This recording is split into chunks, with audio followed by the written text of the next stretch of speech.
अपने पसंदीदा शो के फुल एपिसोड देखने के लिए अभी डाउनलोड करें दंगल प्ले ऐप।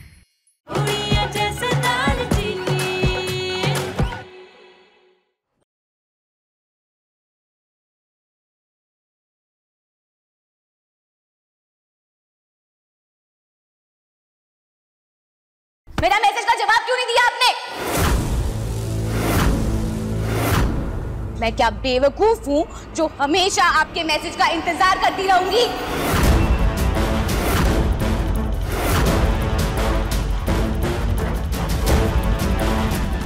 आपको क्या लगता है मेरे पास में और कोई काम वाम नहीं है क्या?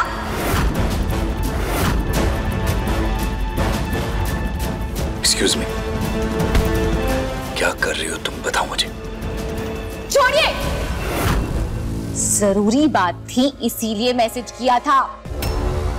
आपकी माँ और मेरी बहन वो एक नंबर की चालबाज औरतें हैं।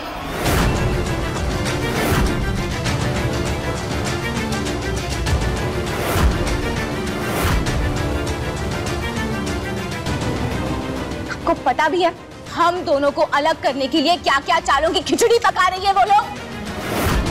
और आज आपको मेरी बात पर विश्वास करना ही पड़ेगा, क्योंकि आज मैं अकेली नहीं आई हूं, सबूत साथ लेकर आई हूं।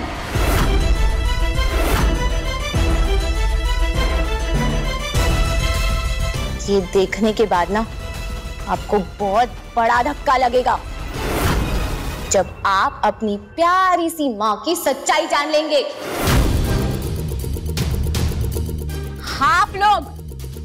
आप लोग भी सुन लीजिए, ये इनकी जो माँ है ना, राजरानी ढिल्लो, वो एक नंबर की। वो बंद कर लो प्लीज अपना। हाँ, एक्सक्यूज मी, चल मेरे साथ। मैं बता रही हूँ।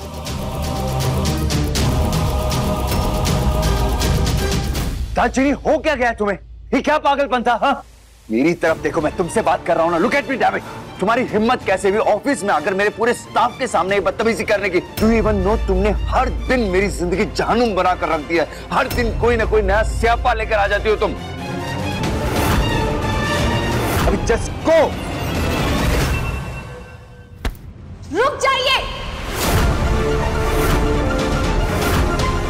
आपको मेरी हर बात झूठी लगती है ना? समझते क्या है आप अपने आप को? हाँ, मैं झूठ नहीं बोल रही। आपकी जो माँ है ना, नागिन है, नागिन। कूट कूट के ना उनके दिल में जहर भरा है, जहर। कि नहीं आता ना? तो देखिए मेरी बहन के साथ मिलकर क्या क्या चालें चल रही है आपकी माँ।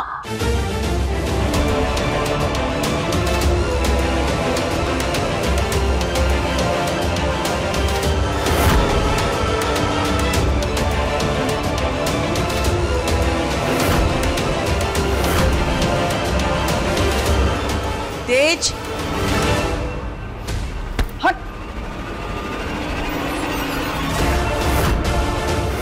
फोन दीजिए मेरा। नहीं दूंगी। मैंने कहा मेरा फोन वापस कीजिए। पीछे जा। मेरा फोन दे। कला, मैंने कहा फोन दे।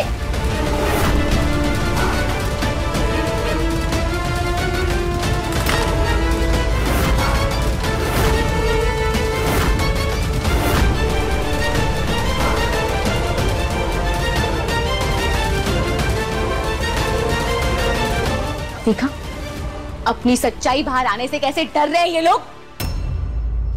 मैं आपसे कह रही हूं, ये दोनों औरतें ना एक नंबर की घटिया औरतें हैं।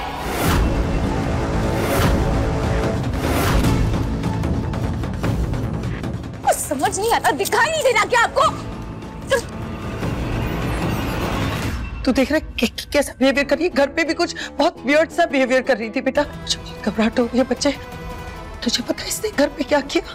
इसने मेरे बाल पकड़े और दीवार पर मेरा सर ऐसे ऐसे और उसके बाद पता नहीं क्या क्या बोलने लग गई।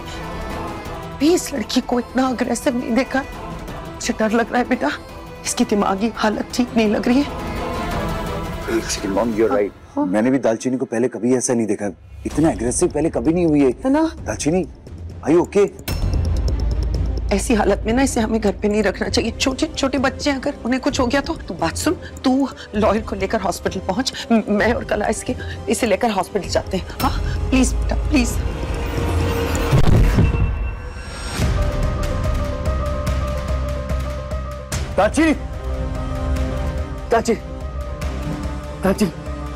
दालचीनी आंखें खोलो। मैं जानता हूं कि तुम कुछ भी जानबूझकर नहीं कर रही हो। तुम्हारा दिमाग तुमसे सब कुछ करवा रहा है ना, बट डोंट वरी, मैं हूं तुम्हारे साथ। बेटा हमें वक्त जाया नहीं करना चाहिए, इसे हॉस्पिटल ले जाना चाहिए। अरे मैडम तो बेहोश हो गई हैं और वैसे भी मैडम की तबीयत ठीक नहीं लग रही थी। अरे हो गया होगा कुछ, वैसे भी इनके घर तो रोज ही तमाशे होते रहते हैं। आप लोगों को कोई काम वाम नहीं है क्या? जाइए जाकर अपना काम कीजिए, हमारा परिवार का मामला है। आप लोगों को कोई जरूरत नहीं है इसके बीच में बोलने की।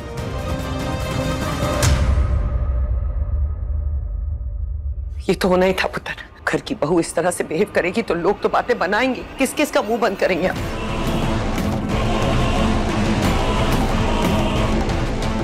हाँ, मुझे अभी याद आया, बचपन में भी दीदी को ऐसे दौरे पड़ते रहते थे, लेकिन फिर अपने आप बंद हो गए तो हमें लगा ठीक हो गई है, लेकिन ये तो। कला, जैसे तुम्हें स्ट्रेस हो रहा है ना, वैसे दालचीनी को भी स्ट्रेस हो सकता है। इसका ये मतलब नहीं है कि तुम दालचीनी के बारे में कुछ भी अनाप शनाप बोलोगे।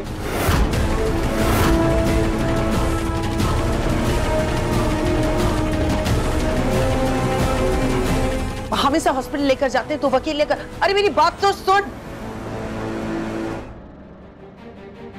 ये दवाई का असर तो एक बार खत्म भी हो जाए, लेकिन दीदी ने ये जो जादू करके रखा है ना तेज के ऊपर, ये तो खत्म होने का नाम ही नहीं ले रहा है। इतना कुछ हो गया, इतना सब कुछ कर दिया, उसके बाद भी तेज को दीदी की फिक्र है। इस दालचीनी की जान इतनी तगड़ी है ना, इसे जितना भी हराने की कोशिश करो हारती नहीं है, लेकिन हार मानने वालों में से तो मैं भी नहीं हूं। पागल खाने इसे पहुंचाकर तो मैं रहूंगी।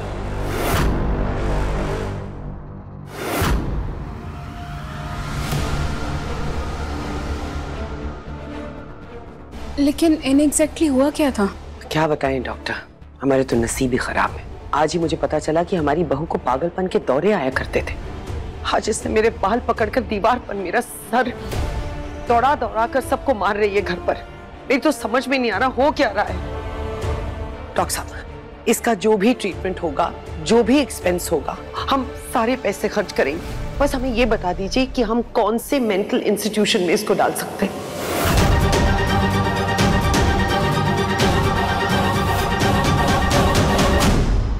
अगर इनका ट्रीटमेंट घर पे करना है तो हम वो भी कर सकते हैं।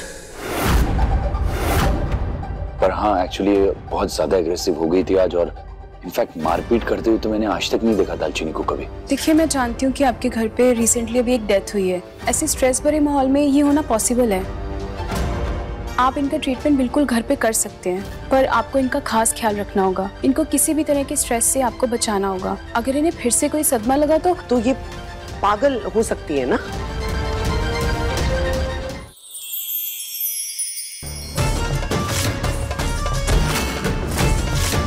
अगली बार ना कश्मीरा से पंगा लेने से पहले अपनी औकात याद कर लेना। पता है ना कहाँ पे है? जमीन पे। मेरी जीत के साथ तुम्हारे 12 घंटे खत्म हो गए। ये एपिसोड देखिए YouTube पर शाम 7 बजे। ऐसा कुछ नहीं होगा मॉम, मैं हूं ना दालचीनी का ख्याल रखने के लिए। मैं आपको कुछ दवाइयाँ लिख के देती हूँ, आप इनको टाइम टू टाइम देते रहना। जी आइए, मैं आपको बाहर तक छोड़ देता हूँ।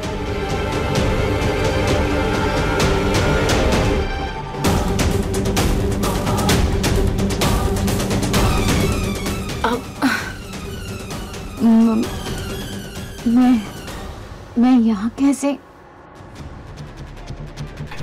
आप सब घूर क्यों रहे हैं मुझे?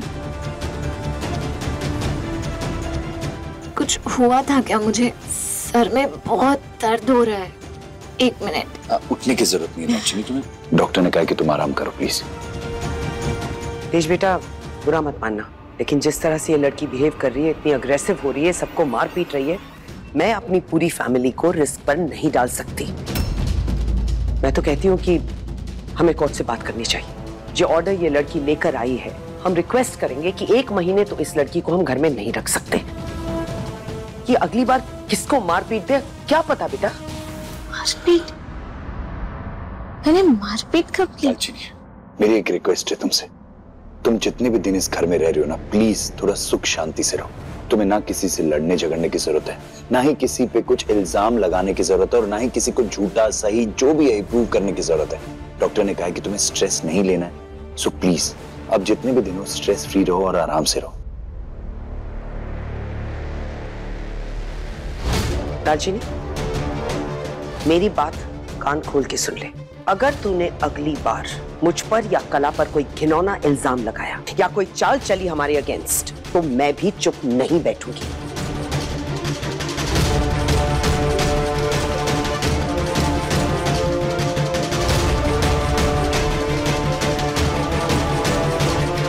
अब तो पता चल ही गया होगा तुझे कि कच्ची गोलियां नहीं खेलती मैं।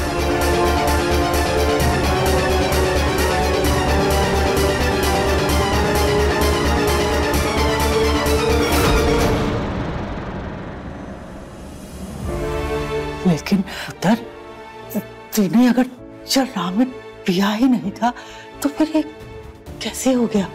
ये बात मुझे खुद समझ नहीं आ रही कि ऐसे कैसे हो गया। फिर क्या हुआ था पुत्र? पहले तो मुझे वो रिकॉर्डिंग तेज सर जी को दिखानी थी, इसीलिए मैं दौड़ते दौड़ते उनके ऑफिस तक पहुंची। जैसे ही मैं ऑफिस तक पहुंच रही थी ना, कुछ भिखारन ने आकर मुझे रोक लिया और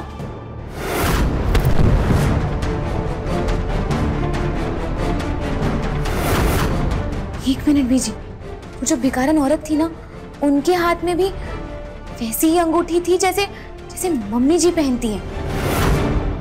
कहीं मम्मी जी ही भेस बदल कर वहां आई तो नहीं थी?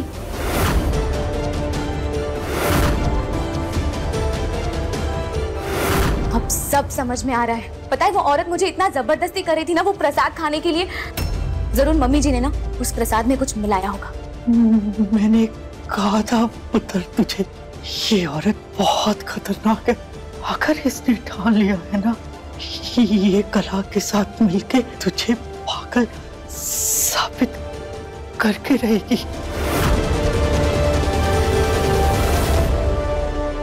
नहीं बीजी, अगर हारना ही था तो जंग का ऐलान नहीं करती। अब मुझे मम्मी जी और कला दोनों से 4 कदम आगे रहना होगा। क्या करने वाली है तू?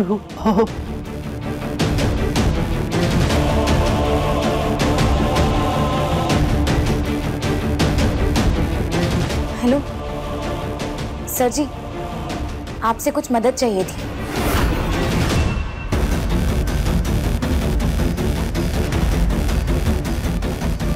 आंटी जी, आप इतने आराम से बैठ के यूं मैगजीन कैसे पढ़ सकती हैं? यहाँ पर दीदी को पागल करने की हमारी तीसरी कोशिश भी नाकाम हो गई। अब हम क्या करें? यूं ही हाथ पे हाथ धर के बैठे रहे। कला, तुम ना बेकार की चीजों पर बहुत ज्यादा स्ट्रेस लेती हो। अच्छा याद करके बताओ आज कौन सा दिन है? आज तो होलिका है ना? तो होलिका के दिन घर पे क्या बनता है? खाना। और क्या बनता है? अच्छा, आप समझ में आया। तो आप दीदी को भांग पिलाने का सोच रही हैं? ओफो, ये भांग पिलाने वाली चाल बहुत ओल्ड फैशन है भाई। आज दान का भोग बनेगा और भोग के लिए दालचीनी कभी मना नहीं करेगी। और हम एक बार फिर से दान के भोग में ये दवाई मिलाएंगे, और इस बार इतने डोज में कि तेज दीदी की हालत देखकर उसे खुद ब खुद पागल खाने छोड़कर आएगा। पागलपन की किताब? ये क्या है? बीजी, इस किताब में ये लिखा हुआ है कि किसी को भी पागल बनाने के क्या क्या पैतरे इस्तेमाल किए जाते हैं। अब ये किताब ना मुझे अच्छी तरीके से पढ़नी होगी ताकि मम्मी जी और कला जो भी चालें चल रहे हैं ना, उन सारी चालों से मैं बच सकूं। तुझे देख के मुझे एहसास होता है कि कोशिश करने वालों की कभी हार नहीं होती। कोई कह सकता है कि जो लड़की 2 अक्षर नहीं पढ़ सकती थी वो खुद से किताब पढ़ने की हिम्मत रखती है। सारी मेहनत बीजी तेज सर जी के काबिल बनने के लिए तो की थी, और किसी भी हाल में मैं मम्मी जी और कला को मुझे तेज सर जी से अलग होने नहीं दूंगी। जिंदी रहे पुत्र।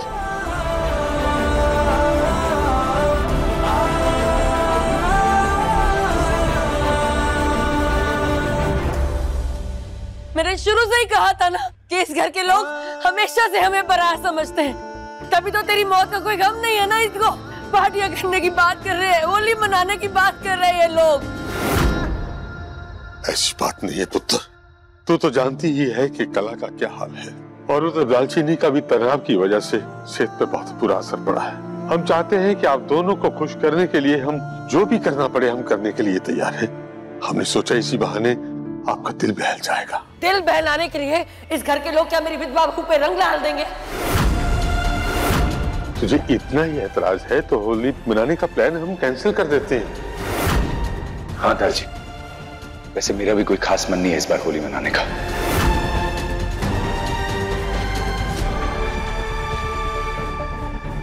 मिमी, मेरी तरफ देख, एक बार मेरी बात ठंडे दिमाग से सुन। तुझे क्या लगता है कि अगर इस घर में कोई त्योहार मनाया जाएगा तो उसका ये मतलब है कि हम अपने दीपक को खोने का दर्द भूल जाएंगे? सिर्फ बातें करने से क्या होता है परजाई जी? दीपक के जाने का दुख सच में किसी को होता तो इस घर में होली मनाने की बात तक भी नहीं होती।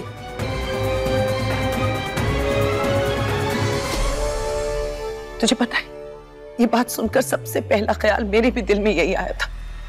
लेकिन मम्मी, तू कैसे भूल गई कि दीपक का फेवरेट त्योहार होली था?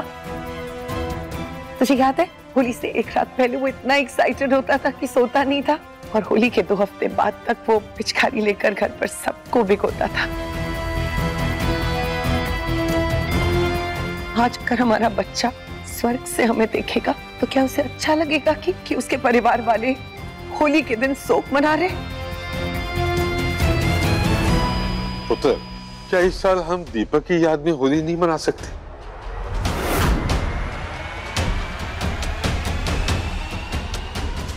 मम्मी जी, मुझे भी यही सही लगता है कि हमें दीपक को याद करके उसके लिए दुख मनाने की जगह उसकी याद में खुशियां मनानी चाहिए। अगर दीपक यहाँ होता तो वो भी तो यही चाहता ना। प्लीज मम्मी जी, दीपक के खाते मान जाइए।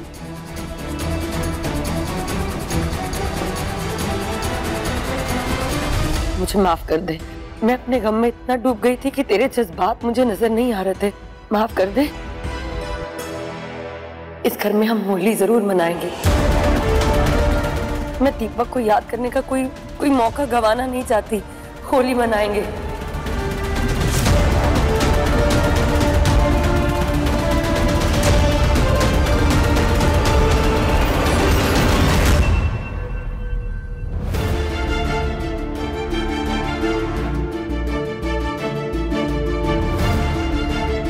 बीजी, ये क्या लिखा है? अब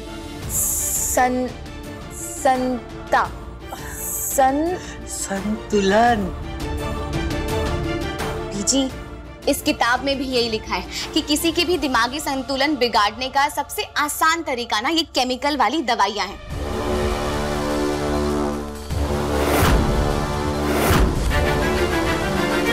इसका मतलब मम्मी जी भी मुझे वही दवाइयां खिलाने की कोशिश कर रही है।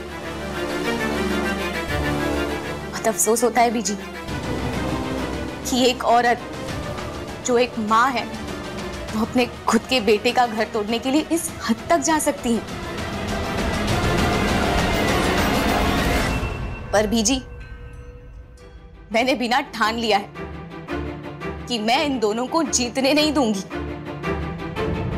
इससे पहले कि ये दोनों कोई नई चालें चले मुझे पागल करने की, मैं इस होलिका दहन में उनका पर्दाफाश करके रहूंगी। इस होलिका दहन के साथ बुराई का विनाश होकर रहेगा।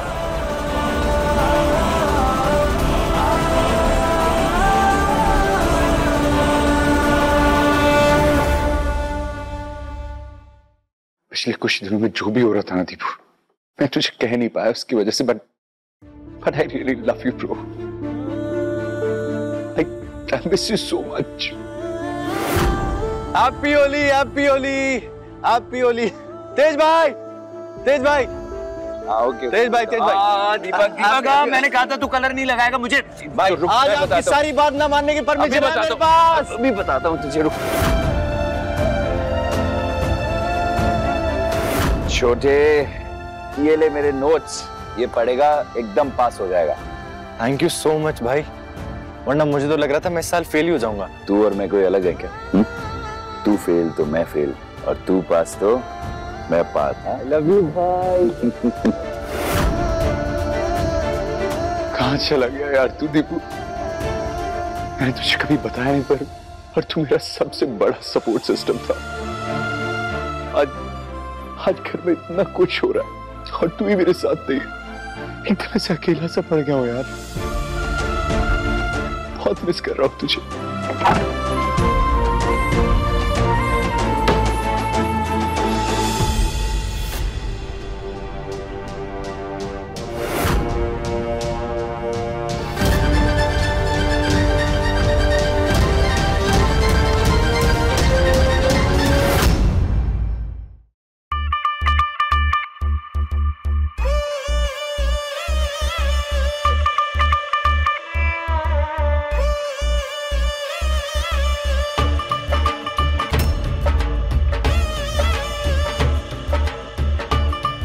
दीपक के जाने के बाद मुझे एहसास हुआ कि मैंने तो कभी उसे इनफ अप्रिशिएट किया ही नहीं।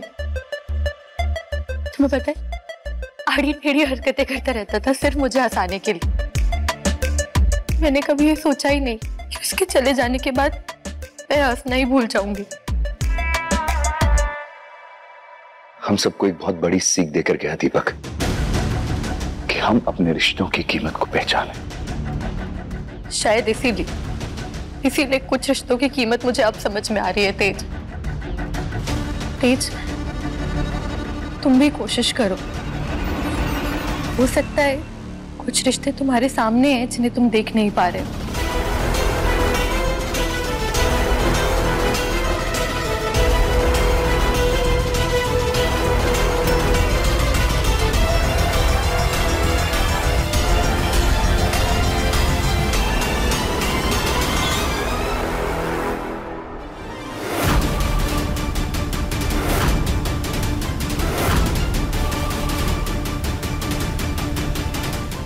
स्वर्ग से माँ कला की ये हरकतें देख रही होंगी तो कितना बुरा लग रहा होगा उन्हें।